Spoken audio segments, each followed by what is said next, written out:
Hey guys, we're Demir and Carey from Lifehack Bootcamp, and today we're going to be giving you our take on the game-changing productivity manual of the 21st century, David Allen's Getting Things Done. And we're going to walk you through why it's a pillar of modern productivity and the 3 takeaways that we've collected, as well as our personal reviews and critiques of the book. So first, why is this book so important?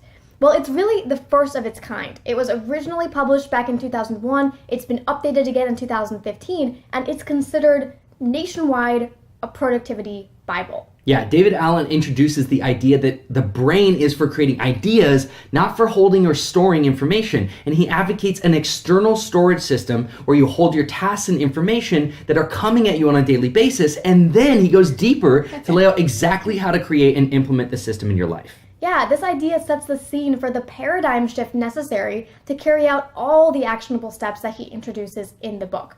He really harnessed something special in creating GTD. He created a framework, not just for capturing all the things coming at you, but also processing them rapidly and storing them in a place where you can trust that you can get back to them later when it's exactly the right time. So let's quickly go over the GTD framework. It's broken down into 5 steps. So the first step is capture.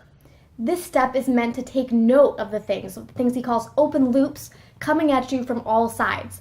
Our brain can get really overwhelmed when we're being bombarded by text messages, phone calls, emails, or people just walking up to us with an idea in the middle of the day. So this step is all about capturing those new little bits of information and storing them somewhere outside our brain. Yeah, the next step is super critical. You need to process all this newly captured information before it falls to the wayside. And how you do this is really David Allen's claim to fame. He created very simple decision trees that are extremely powerful and extremely effective. And they allow you to figure out if something is actionable, and they tell you what to do next. So you can seamlessly funnel through this decision tree in order to figure out, what should I do with this task and how should I process it?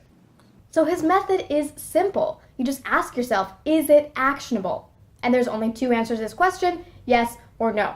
So if the answer is yes, then it's time for a follow-up question, which is, can I do it in 2 minutes? If that's yes, then you do it immediately. And if it's no, then you put it on a task list to take care of later.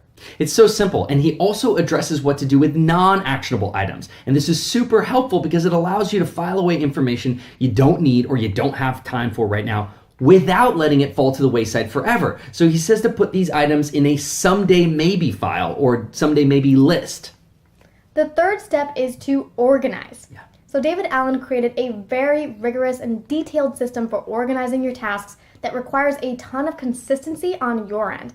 So this is also where the system gets somewhat customizable. Yeah. You can actually choose how you'd like to group your tasks together, whether it's by project, by timeline, or by context. The last 2 steps of this process are to review the information on these task lists on a weekly or monthly basis. And that's something that we've come to call pre-planning. And to start engaging with your task list, meaning actually starting to get things done. Awesome. So now that you understand the GTD framework a little bit better, let's talk about what our 3 key takeaways from this book are. So key takeaway number 1 is to close your open loops. So an open loop, like I said before, is something that's nagging at you in the back of your mind, and it keeps coming back to you, but you just can't seem to get it done. So this is one of the most critical ideas that Allen shares in his book because it externalizes the things that you were once trying to store in your brain. Yeah, so think about it like this. Our brain is exceptionally bad at the things that computers are good at. So computers are good at storing and crunching data and remembering dates and setting alarms, and our brains are really bad at that. But our brains are good at the thing that computers are bad at, like making high-level decisions and painting paintings or composing songs and algorithmic thinking. So the lesson here is that we can use computers to augment our brain because the very things that we're bad at, computers are good at. And the very things that we're good at, computers are bad at. So we should be using these things in a way that's really synergistic. All right, our key takeaway number 2 is to do it, delegate it, defer it, and delete it. The GTD processing system consists of those 4 elements. So you're either going to do one of these 4 things with pretty much everything on your to-do list. So number 1, do it. If it takes less than 2 minutes, then his rule is do it right away. Number 2, delegate it, right? If you can't do it right then try to see if you can push it away from yourself. Defer it. This is if something doesn't need to happen right away, can you defer it to be done at a later date? Tomorrow, next week, next month. Or number 4, delete it. If it's not really important, get it away from yourself and get it out of your system. I love that one. So this system works because it's simple, it's powerful, it's memorable. Absolutely. Key takeaway number 3, and really the third lesson, the most powerful people in the world get ahead of issues and problems by conducting weekly and monthly reviews, something that we at Lifehack Bootcamp call pre-planning. It's planning ahead of time. So the idea of anticipating and actually preparing for any upcoming roadblocks is essential to productivity and time management. Probably the most essential thing. I would think so. So we recently published an article diving deeper on the topic of pre-planning called How to Take Control of Your Week, and that's available below. So now that we understand the GTD framework, at least we've tried to do it as much as we can in a book summary, and we've talked about the key takeaways from the books, let's talk about why this book is such a game changer. So David Allen is undoubtedly the grandfather of modern productivity systems. The GTD system is the foundation of basically every other productivity system out there right now. Before GTD came onto the scene, there were books tackling one isolated productivity issue, like inbox maintenance or morning routines, but David Allen is really the first guy to take a more holistic systems approach. Which admittedly is why it's hard to do a book summary here, because he goes all the way into the very nitty-gritty details. That being said, we do have a few critiques of this book that we'd like to share with you. So the first critique is his system is sort of overly specified, right? Yeah, meaning it's kind of overly detailed. So there isn't a lot of flexibility built into it. And the moment you stop working his system, the system stops working for you. And as we all know, some weeks are good weeks and other weeks are just inherently bad weeks. And this system doesn't really have any wiggle room for those weeks when a wrench just gets thrown in the middle of your week. So it's sort of an unforgiving system. So this book makes very little accommodation for the new distractions like social media and dings and beeps in the modern age. A lot has happened since 2015 and a lot has changed in our workflow.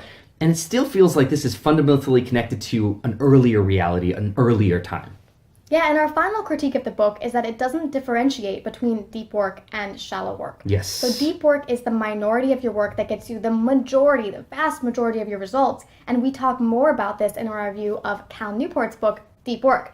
But essentially, GTD focuses on how to help you get everything done, whereas other books like Deep Work or The One Thing are focused on the idea that you could never possibly get everything done. So what you should be doing and what shouldn't you be doing right now is the most important question to be asking. Yeah, despite these few critiques, this book is still a must read for people looking to become more productive, but who are unsure of where to start and you really don't have a fully enclosed working system. So if you're not naturally a systematic and organized thinker, and I'm a member of that group myself, if you don't have a brain that naturally organizes and tracks things well, this book is for you and you must read this book. So our hypnotism score of this book, meaning how exciting and interesting and enjoyable is this book to read, is a 5 out of 10. It's definitely a through and through manual. So if you're looking for, feel-good anecdotes, then you gotta look elsewhere. Yeah. But if you're looking for a neck-to-nuts sort of really nitty-gritty guide on how to get your life on track, then give GTD a go. Yeah, don't expect a light read here. So how do we integrate the GTD methodology here at Lifehack Bootcamp? Okay, so for those of you unfamiliar with our methodology, we're primarily focused on turning knowledge, what you know, into action through accountability and repetition. So turning your work into something that's automatic rather than you have to think about it and try every day. So keeping that in mind, let's talk about what we really like about GTD. Yeah. So we really like that it's a fully integrated methodology. Yeah.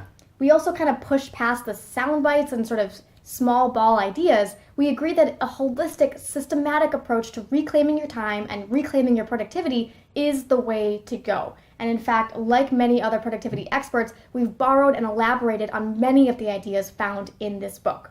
Yeah, one of our beefs with the productivity space is you've got a lot of books taking on one small, tiny little idea, or they've got one interesting little sort of practice or methodology, but it's not all put together in a way that somebody could just run in their life. David Allen's the first person who really tried to create a system that somebody could run in their life from neck to nuts and it would work. You've got to give him credit for that. And that's definitely what we're focused on in Lifehack Bootcamp, a fully integrated system that's easy to learn, powerful to use, and flexible in your life.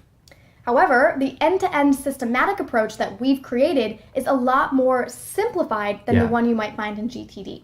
So as we mentioned, we feel like parts of his system are a little bit too rigorous and unrealistic for the average Joe's day-to-day life. So we aim to create and maintain systems that work even when we're having a bad week. We also love the idea of closing open loops, which really means just taking important information and tasks and moving it outside of your brain in order to make sure you don't forget it or slip through the cracks or miss the dates.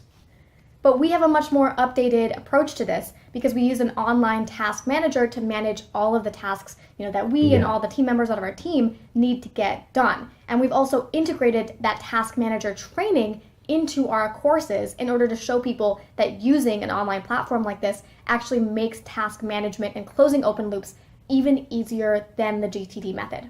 So in short, a good way to think about it is we've taken a lot of the elements and borrowed a lot of the elements from GTD, but frankly updated them to sort of our modern time and our modern reality. It brought in new technology that makes it even easier to run the system, but also probably the most important thing is we've added a lot of flexibility and created a system that you can have a bad week or even have a bad month and it's not going to completely fall apart. So this book has definitely fundamentally impacted our lives. Yeah, absolutely. I am by no means a naturally organized or systematic person. And so I always just assumed that creating systems and being organized just wasn't for me. It wasn't in the cards. And so I operated very intuitively and emotionally in my productivity. Some days I was great, some days I was terrible. Right. This book opened me up to the idea that if you're not an organized, systematic person, you need a system even more because your brain doesn't naturally work like that. And that was a total 180 aha moment for me. And I'm more systematic by nature, so a lot of the stuff in this book was pretty intuitive to me already. But what was great about it was that it created a hierarchy, sort of a way for me to identify priority tasks. And it also introduced me to the idea of batching, which helped me realize that I didn't need to spend time trying to multitask, like checking my email every few minutes, even when I was deep on a project I was working on. I could set aside specific times in my day to batch that email. Awesome. Before we sign off, I want to share 3 actions with you that we think you should take directly after reading this book. So number 1. Number 1 is batching. Batch. So creating a schedule for batching your emails, for example, meaning only answering them 2 or 3 times a day. This is a really easy way to reclaim your time and focus in on your tasks at hand. So a good thing to remember here is to always apply the decision tree process to your thinking. Is this email going to take me less than 2 minutes to respond to? If so, respond to it now, etc., etc. So another thing you should start doing immediately is pre-planning your weeks and your months, meaning taking the time on Sunday to sit down and really think ahead of the week. What are your projects? What are your tasks that you have coming up that week? And preparing for anything that could potentially derail you. And that is absolutely essential. And this is something that we've really updated and upgraded and pulled into our own methodology. And lastly, and maybe most importantly, update your to-do list capture system. This is one of the things we think David Allen really hit the nail on the head with. To-do lists need to be much, much more than a scrap of paper from your kitchen counter, right? Or the back of a napkin. You need something powerful and trustworthy that's going to enable you to easily take action. Yeah, what we recommend is transferring those lists of scrap paper and post-it notes to an online task manager. Now, we use Asana and we train in Asana, but you could use a whole host of other project management tools. And we go more into the reasoning behind that and the training for that in Lifehack Bootcamp. So when it first came out, getting things done was a true productivity innovation. Absolutely. And it's really, really helped get the modern worker to not just get overwhelmed by the constant emails and notifications and stop them from drowning in the details of their day-to-day. So in that sense, we all owe David Allen a huge debt of gratitude. Absolutely. But as the world continues to change and modernize, it's important to not only look into this system, but see how other people in the productivity space have been updating and upgrading his work. And it has been happening out there. All right, thanks so much for listening to our book summary of David Allen's Getting Things Done, and make sure to check out the other book summaries on our page.